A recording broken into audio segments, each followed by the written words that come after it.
In this video, I'm going to show you how to delete a table in Excel. So to delete a table, there is a very simple and basic way. Just select all table, then press delete key. That's it.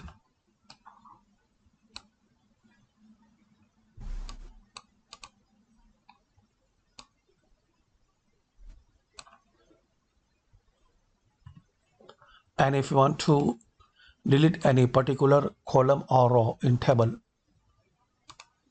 so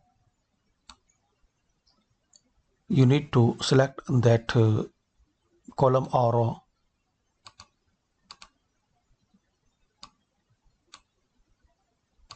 Like we have this table and you want to delete this column.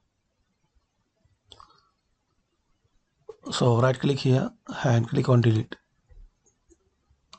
And if you want to delete any row in table, so right click on this row, then delete.